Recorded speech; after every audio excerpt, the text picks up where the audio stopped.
their commercial lane, and they think that it's good that how important they feel it is. And again, the great partners that are out there are helping shred these documents, and there'll be people out there, and we help unload and load it up there. And Bridget, absolutely, John. And like you said, we'll come to your vehicle and get it out for you. So rain or shine, we will be there. So like you said, don't let the rain prevent you from coming out, because we'll be out there. If we have to have our raincoats and rain boots on, we'll be there. Well, that's great to know, and I know we look forward to doing it every year, because what ends up happening to us, Bridget, about a week after we do this, we start getting calls. When is the next shred event? When is the next shred event? So people do look forward to it. So we're hoping that people realize it's this week, start collecting your documents, Bridget, maybe give a little bit of background of what people should shred. Some people just think maybe tax returns, but there's a lot of other information you should shred. Oh, absolutely, John. Every month, we sit down and we pay our bills, and we tear off that one portion that we put in the envelope to send to the creditor, and then we throw that other portion in the trash can. Well, instead of throwing that other portion in the trash can, we really should keep that and shred it, John, because when you look at that other portion, it still has information about your account, and so scammers can use just that limited information to steal your identity and get your account information. So things like other half of our bills that we pay every month, we need to shred those instead of putting them in the trash can. Sometimes our receipts these days still have our account information. So if you're keeping your receipts, you need to shred those as well. Your medical records, it's not just your financial records. You need to shred it. If you have medical records from your doctor's office, you need to shred those as well. And like you say, in addition to your tax information and your bank account information. Our banks, some of us still get that paper statement in the mail every month.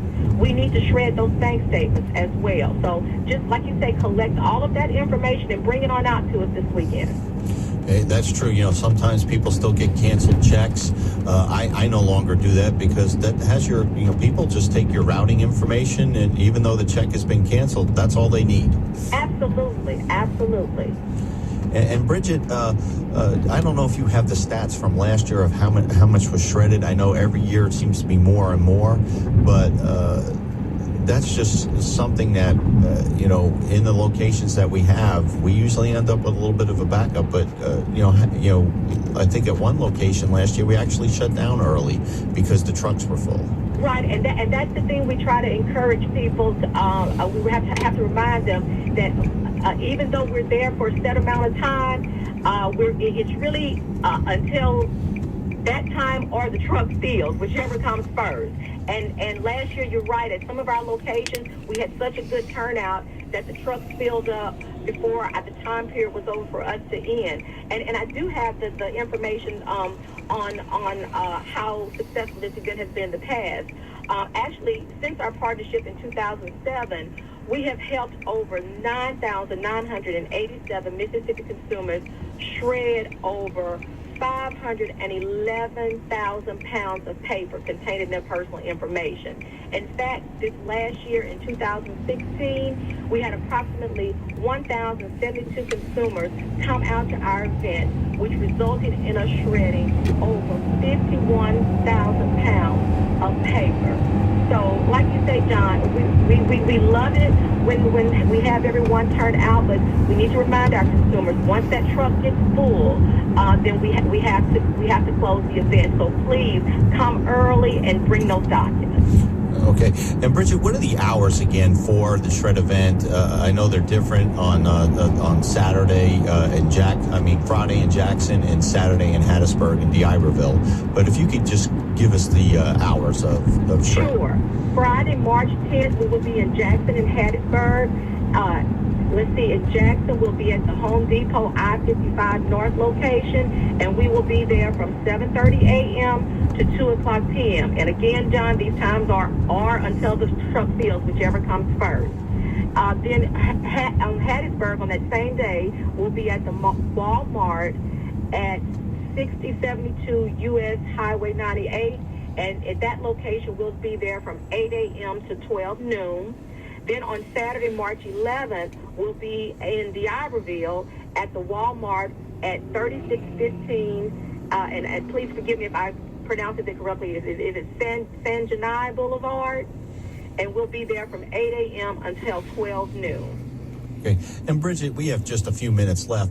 If you could just maybe tell our listeners, what if you become a victim of identity theft, what do you need to do if all of a sudden you realize, hey, someone's opened up lines of credit or money's out of my account? What's the steps people should do? Well, the first thing that they should do, John, is contact our office. We have identity theft investigators and mediators that are here specifically to assist consumers for that particular purpose, and they can talk them through and help them through every step along the way. So that's the first step. Contact our office and request what we call our ID theft package. Then we encourage consumers to contact their local police department and file a report of the theft. They should obtain a copy of that report for their records. Then that will help them assist in clearing their name. And once they follow those first two steps, we will help get them through any necessary steps. Because, of course, they're going to have to contact all of their creditors, let them know that they've become a victim of identity theft. But before they can contact the creditors, they're going to need that police report number, because that's the first thing the creditor is going to ask for.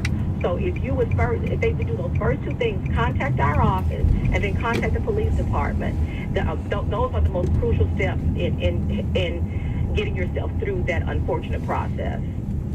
Yes, and it takes some time, because we've talked to victims at the Better Business Bureau with that.